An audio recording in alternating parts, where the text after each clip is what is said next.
فاسألوا أهل الذكر إن كنتم لا تعلمون.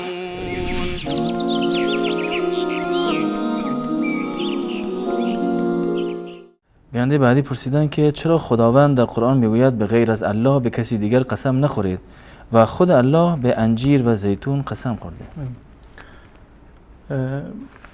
قسم خوردن یک امر شرعی هست. بله.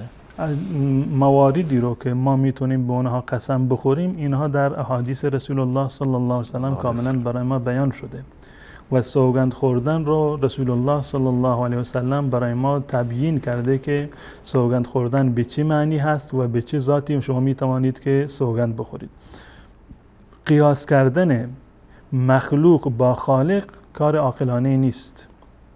قیاس کردن مخلوق با خالق هیچ گونه وجاهتی ندارد و کار عاقلانه نیست. انسان مکلف هست اما الله متعال مکلف نیست.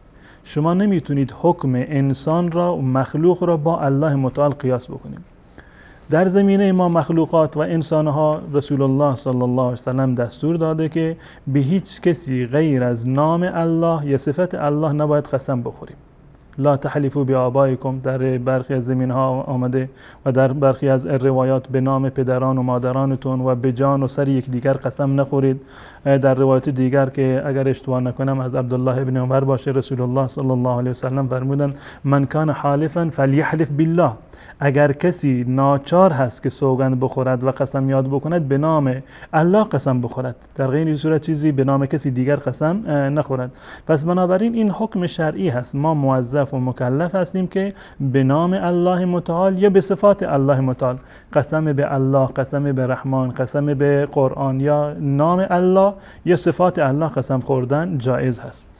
و نقطه دیگر این است که قسم خوردن به معنی بیان بزرگی و عظمت اون چیزی هست که ما بهش قسم میخوریم. هر کسی مثلا شما حرف ما رو قبول نمی کنید، من مجبورم یک نوع تأکیدی بیارم، شما رو مجبور بکنم که حرف ما رو باور بکنید، یک زمینه‌ای باشه و یک دستاویزی باشه، بهانه‌ای باشه برای اینکه شما حرف ما رو قبول بکنید. در اینجا هست که انسان سوگند میخورد. سوگند به چی؟ سوگند به آن ذاتی و به آن چیزی که در قلب من خیلی عظمت دارد، فراتر از آن چیزی رو من ندارم. همون بالاترین تلاشم رو میکنم تا اینکه شما حرف ما رو در واقع قبول بکنید. در این موارد انسان ها قسم میخورند و این نشان از تعظیم مقسم بهی دارد، یعنی کسی که شما بهش قسم میخورید. و تعظیم کردن هیچ کسی در حد الله متعال جایز نیست که شما یک فردی رو بیاورید به اون اندازه بزرگش بکنید که در کنار نام الله قرار بگیره. به همان اندازه که نام الله مبارک هست و معظم هست و بزرگداشت داره نسبت شما و به نامش قسم میخورید، به نام کسی دیگر، به نام پدر و مادر و به نام پیر و پیغمبر و یا افراد دیگر قسم بخورید. این در واقع بدین معنی است که شما یکی رو آوردید و در حد خداوند متعال قرار دادید.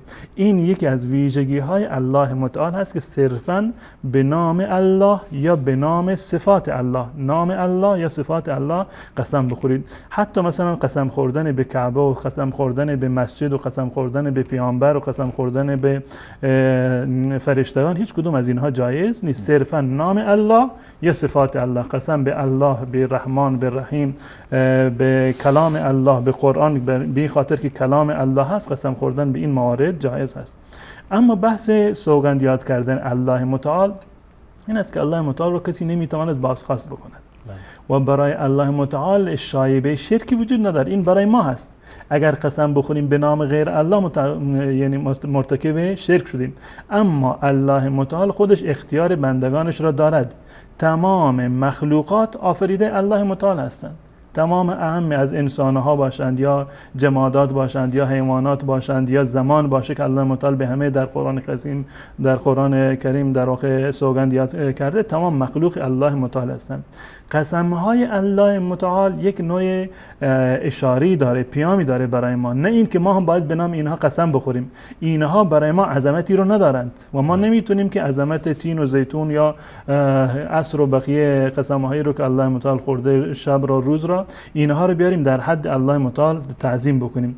الله متعال وقتی که به یک چیزی در قرآن قسم میخورد یا به جان پیامبر قسم میخورد یا به یک زمان قسم میخورد، به یک مکان قسم میخورد، به یک شی قسم میخورد یا به یک درخت قسم میخورد، این به خاطر این هست که اهمیت اون مورد رو برای ما تاکید بکنه که شما از این مورد غافل نشوید. این مورد خیلی مهم است، درس ها و عبرت ها و آموزش های خیلی زیادی رو برای شما در بر دارد که میخواد جلب توجه بکنه به طرف اون چیز.